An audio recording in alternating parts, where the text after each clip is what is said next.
You are Locked On Lakers Postcast, part of Locked On Sports Los Angeles, on the Locked On Podcast Network, your team every day.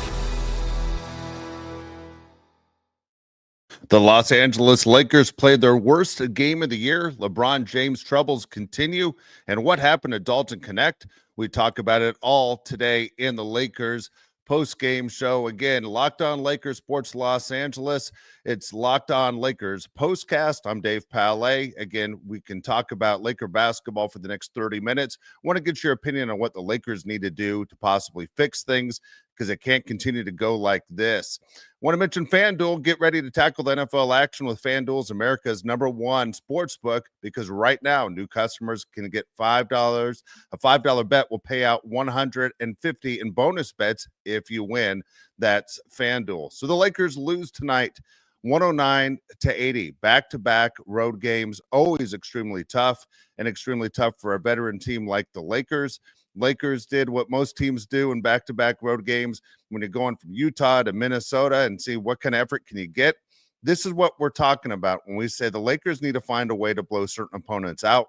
The Utah Jazz, they were lucky to walk away with a 1-point win against the Jazz the night before, but by doing that, there's no rest for LeBron James. There's no rest for Anthony Davis. It's one of those games where you have to give those guys minutes, at least in the second half of the fourth quarter, to rest their legs, rest their bodies. As we all know that these guys are on a routine. We're talking about veterans, where one of our star players is going to be 40 years old this month. Anthony Davis is in his 30s. These guys have already had a long year playing in the Olympics. Right now with a new coach, new teammates, to make sure that they're doing the right thing.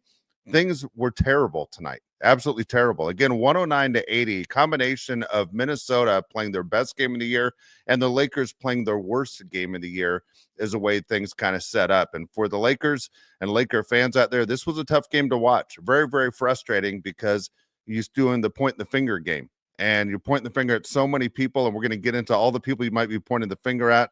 But right now, the Lakers, they're 7-3 at home. They're 5-6 now on the road. And they take care again teams that are below 500. They're 8-1 against teams below 500. But where are they as far as playoff teams? That's what matters. That's what we're looking forward to. The goal is not to finish out an 82-game season. The goal is to have a top 4 seed heading into the postseason and being ready to go. We're in the beginning of December. It's December 2nd. There's time to figure this out, but at the same time, you don't want to wait too long. Otherwise, you're going to realize that you're in trouble. Minnesota, obviously a playoff team.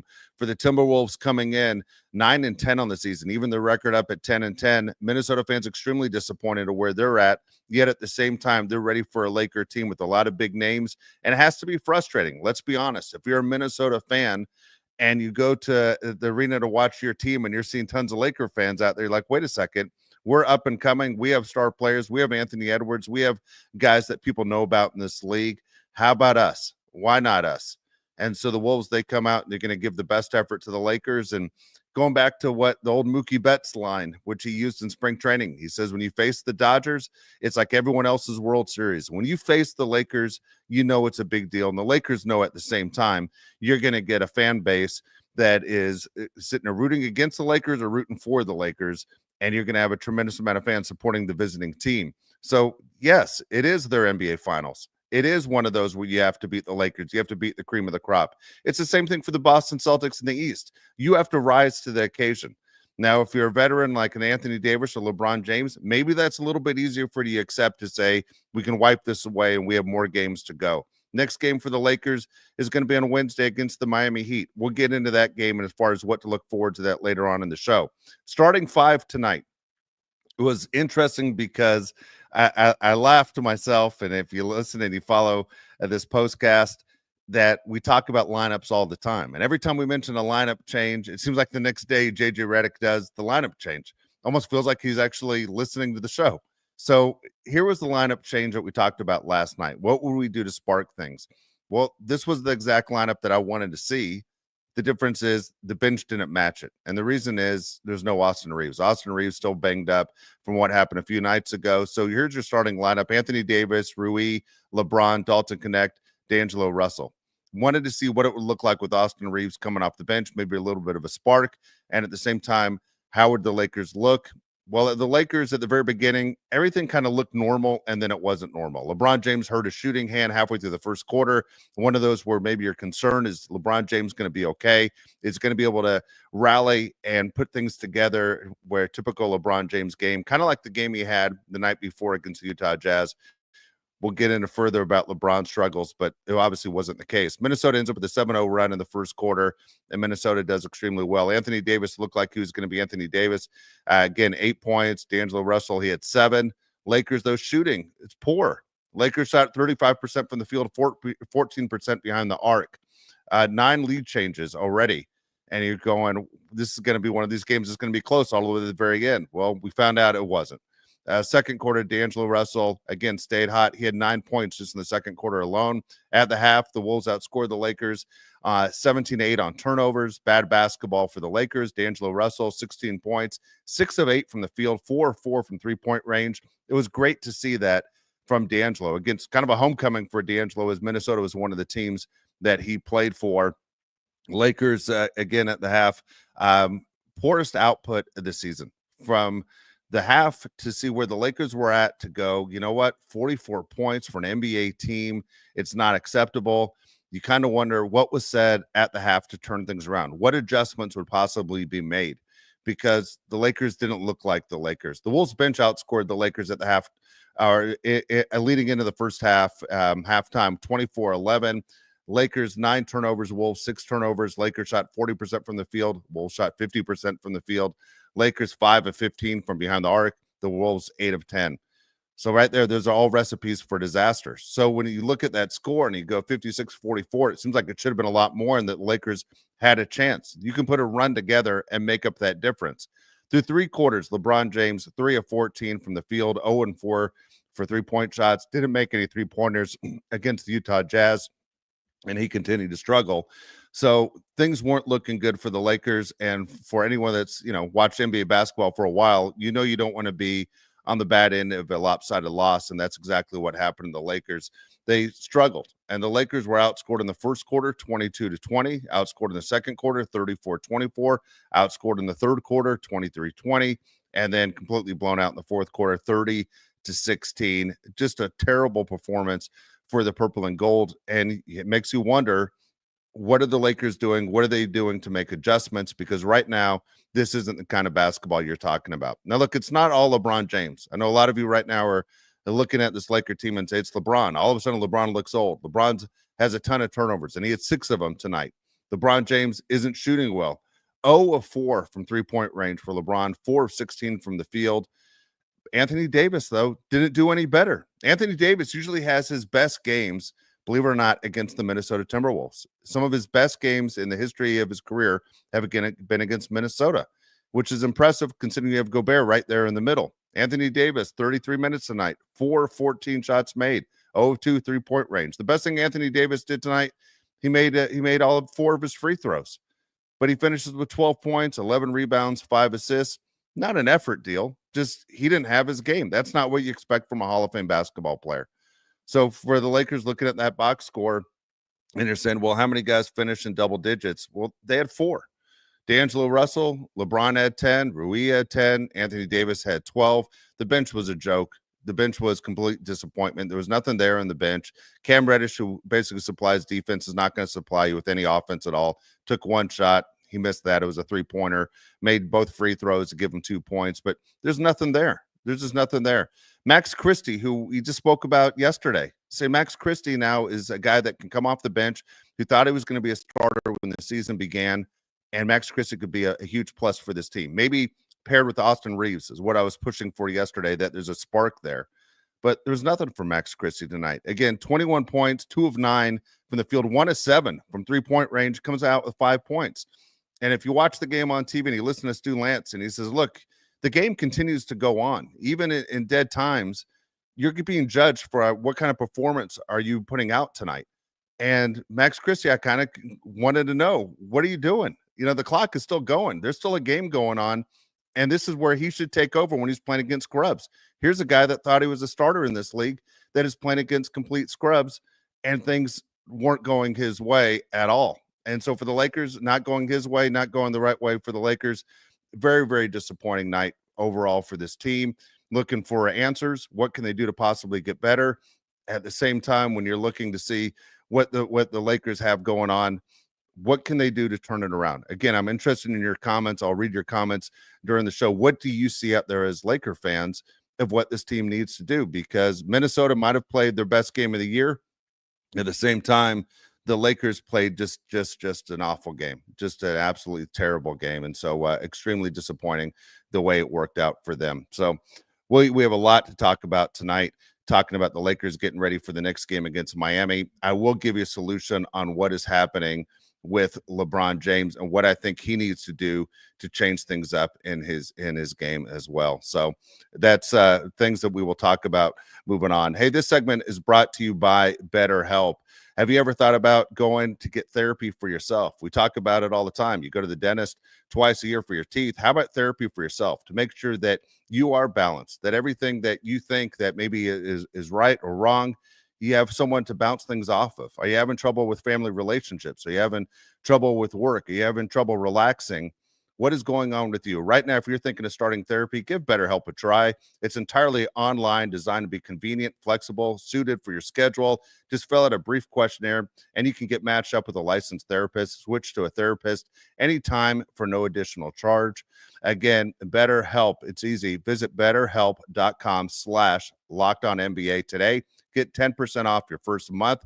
That's BetterHelp, HELP.com/LockedOnNBA. So right now, what do you do if you're the Lakers moving forward and you say, LeBron James, we need you to play better.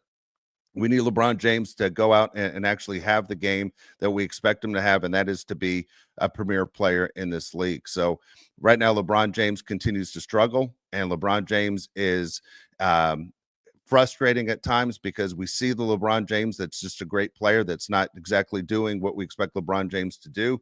And my feeling is LeBron James isn't taking the ball to the basket. I don't think LeBron James is taking the ball to the basket enough. He's not being aggressive enough taking the ball to the hoop. LeBron James needs to be the player he was before. We talked about it yesterday about that killer instinct that made the difference between, and you talk about the GOATs, the argument all the time, Michael Jordan, Kobe Bryant, whoever you want to throw in there, those guys were always aggressive. And so when LeBron shot's not falling, what do? You have two choices. You can either pass or you can take the ball to the basket. LeBron James has changed a lot this year, taking the ball to the basket. He's averaging 4 free throws per game. That's not LeBron James. That was never Kobe Bryant. That wasn't Michael Jordan. And that's not what star players have done in the past. When your shot is not falling, how can you help your team out? We know he's a tremendous passer. Well, right now, teams are letting him shoot. They're saying, go ahead and shoot. We don't have faith in your shot either. So what does that do? They back off LeBron James, and they're able to sit there and cut off passing lanes, which creates a ton of turnovers. When you watch LeBron James make his passes, the ones that are the bounce passes that are in the paint, how frustrating is it for you, for me, and his teammates that these turn into turnovers? How many times have all of us heard it for more than 30 years? Stu Lance saying you never bounce pass to a big man. It's tough. It's hard when the guy's over 7 feet tall to catch a bounce pass. It is not working right now for LeBron. It's not working for JJ Redick. It's not working for the Lakers when it comes out to wins. This is a team that has struggled 2-5 in their last 7 games. It's unacceptable basketball. Not when you have 2 Hall of Famers on your team. LeBron James didn't get old overnight. That's not what happened. Is LeBron James tired? Don't know. But at the same time, LeBron James' shot hasn't fallen now for 2 straight games. So it's very, very frustrating to see where LeBron James is in this point. What can the Lakers do to get better? It'd help if LeBron James had guys around him that were picking him up when he's struggling. Anthony Davis tonight.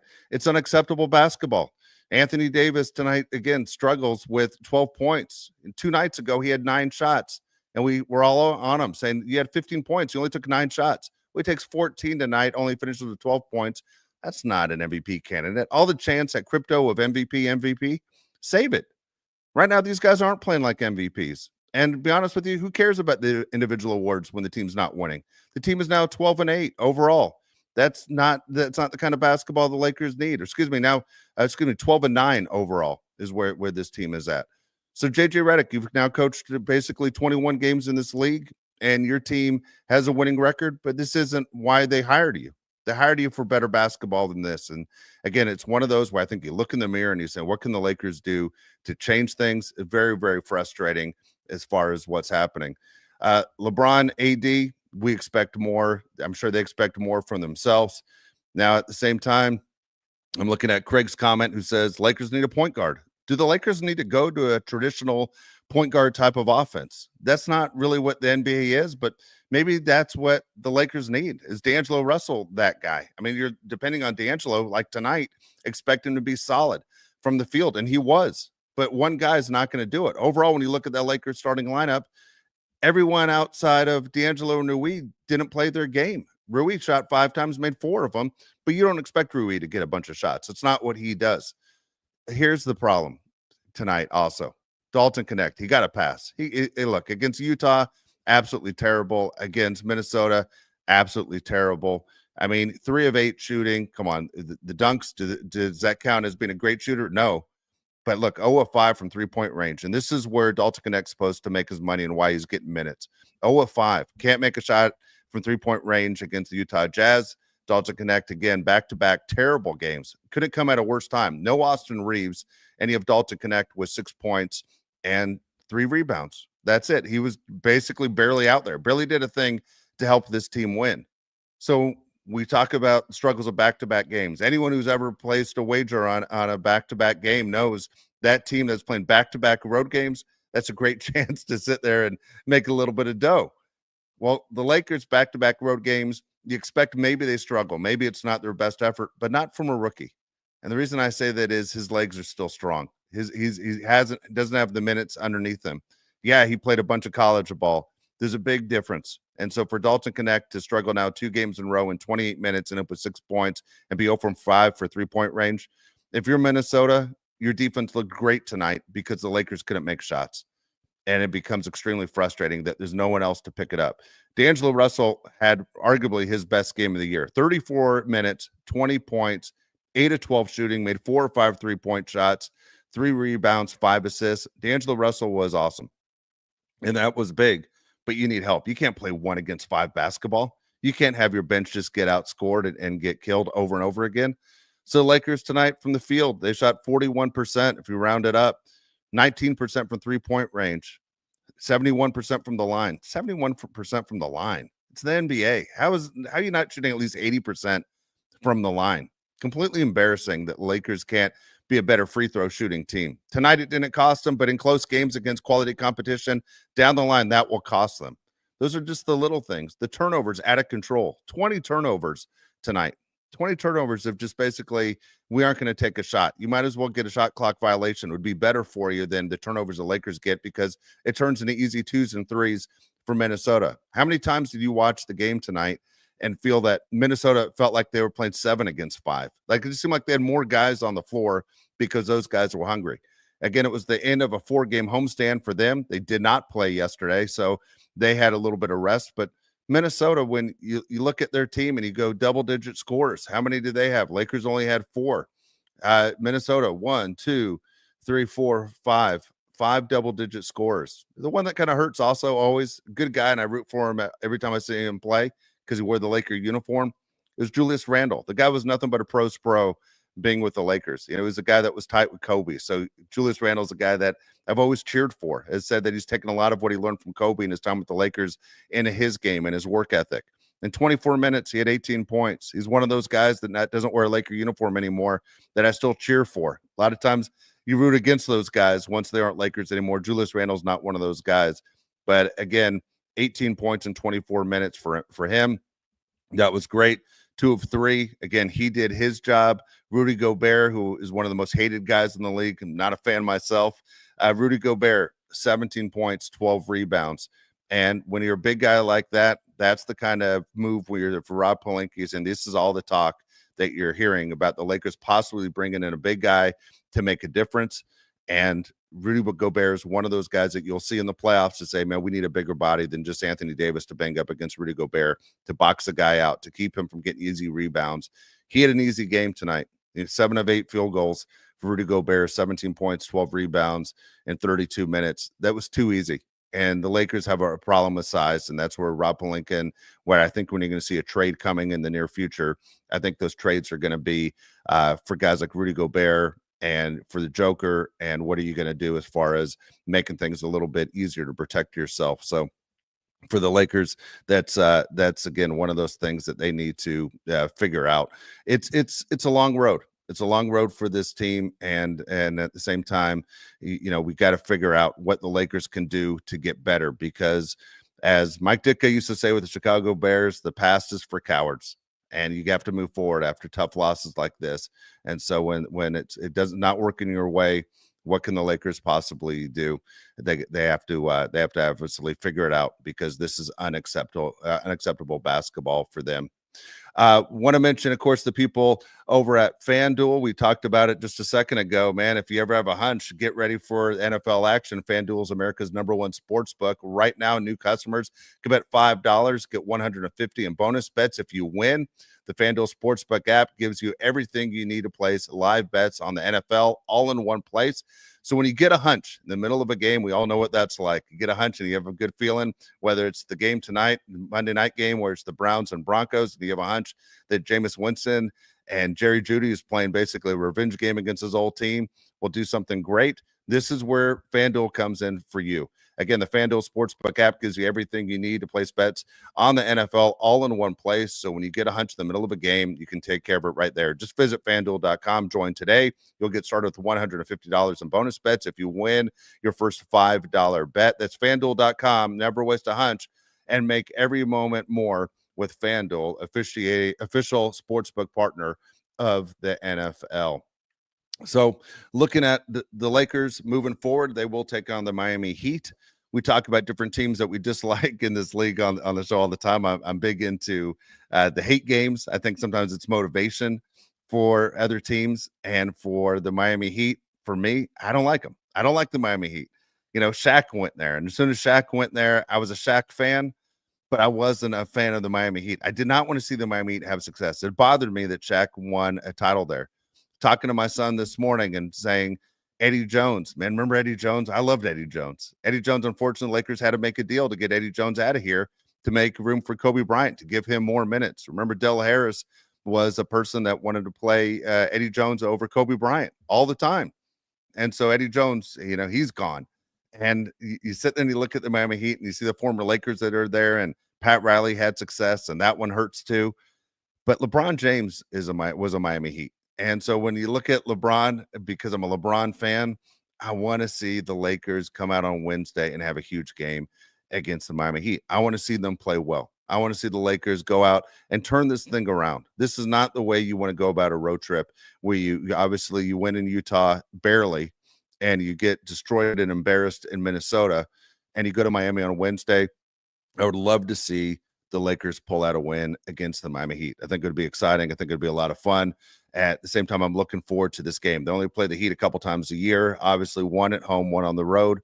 Speaking of the home, and if you've noticed, you've been to a Laker game, you watch it on TV, the Lakers do something really cool that it's time the NBA follows. If you watch the Laker games at Crypto, the Lakers have a different home court advantage for the fact they turn out the lights on the fans. So it feels like you're playing almost like on a Broadway stage. It's one of the things that's really cool. Lakers have done this now for a long time, but it looks great on TV. It looks great for the players when you're there in person, that your focus is right there only on the part of the arena that is lit up. And Crypto does it, and I believe New York does it now too. But when you face a team like Minnesota today, seems different. It seems almost like a distraction, that it's so bright everywhere else that as a shooter, like LeBron James, who struggled tonight, or Dalton Connect, who struggled tonight, almost everybody outside of D'Angelo Russell for the Lakers who struggled, you wonder, does it throw you off that you're playing all of a sudden and it's bright and you're looking at the rim to shoot, and your eyes take you all the way back into the crowd, where your focus and what you're aiming for is a little bit off. So the Lakers, I'm sure, do have a home court advantage, but at the same time, how's this not universal in the NBA? Major League Baseball, we all know it's one of the cool things that every stadium's a little bit different. The dimensions are different. The NFL and basketball are supposed to be uniformed. So it is weird that here's a $1 billion league that has not figured out basically sight lines for every player, every game to be exactly the same, to know you're going to get the same quality product night in and night out. Good friend of mine's the voice of the Minnesota Timberwolves. He said the same thing to me. He goes, I love coming to LA. The way the Lakers put on a show is different than almost everyone else in the NBA. it feels different. Forget about all the movie stars that are sitting front row. It's cool the way they light the arena. And it should be one of those to me that's universal. Not to sit there and make excuses, but at the same time, you kind of wonder when you have a shooting night as poor as it was this evening, you wonder what could the Lakers have done a little bit different. Again, if you're just tuning in, Lakers lose 109-80 to the Minnesota Timberwolves. Anthony Davis, 12 points, disappointing night. LeBron James is reason for concern, 10 points, 4-16 shooting, 0 of 4 from three-point range. For LeBron James, by the way, hitting that double digits was big. You might have seen it on social media today, how there was a $10,000 wager placed on LeBron James not to score double digits. And so LeBron James does get his 10. The last time LeBron James has not scored double digits was all the way back in 2007. Again, this is a big month for the King. He turns 40 years old. To be this good at 40 years old, he's not one of those guys that's a bench player, gets minutes here and there. He's not what Vince Carter was when he finished out his career. This is a guy that's still considered one of the best players in the league. And if you watch the Olympics this summer, you could argue LeBron James was the best player in the league. Speaking of guys that won that gold medal, Anthony Edwards is probably the best known guy for the Minnesota Timberwolves. Anthony Edwards has been a little bit disappointing for what the Wolves are. Again, he's playing outside of the game he played a year ago. And if you talk to people in Minnesota, they say Anthony Edwards kind of bought into the hype. All the talk that this is the closest thing to Michael Jordan since Kobe Bryant.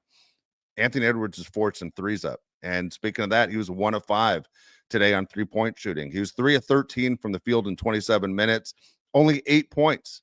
So as much as we complain about Anthony Edwards or LeBron James, Anthony Edwards is a young guy who's struggling, who runs his mouth a lot, by the way. A guy that, as good as he is, if you aren't a Wolves fan, you find yourself rooting against Anthony Edwards. You kind of want to see him struggle. You know what Kobe Bryant went through with all the surgeries and the desire to win in the early practices. For Anthony Edwards to step in and say, I'm that guy, it kind of bothers me. So Anthony Edwards is the guy I'm not cheering for. But again, the Lakers hold him to 8 points. And did he hold himself to 8 points? Or do the Lakers hold him to 8 points? Because when I watch Minnesota's team offensively, man, they were young and they were fast and they were athletic. And it looked like they had more guys on the court than the Lakers. Because defensively, offensively, man, they're constantly moving. I think our offense is boring. Right now, our offense drags. We don't have the three-point threats that J.J. Redick believes that we have when he talks about we have to keep firing up more and more threes. Look, we shot 31 threes today. We only made 6 of them. Lakers have to do a better job than that. J.J. Redick has to understand what he has. Rob Pelinka has to understand what he has. Right now, the Lakers are struggling. Again, 2-5 in their last 7 games. That's not quality basketball. Rob Pelinka knows it. The fans know it. The players know it. Something has to change. You have a roster this big, but how many guys on this roster can actually play? When the guys that got in the game today to get some minutes in garbage time, none of them showed up. None of them did a thing. None of them did anything to impress you to say, that's why that guy deserves more minutes. It did not feel that way at all for the Lakers, and so extremely frustrating. What can they do to get better?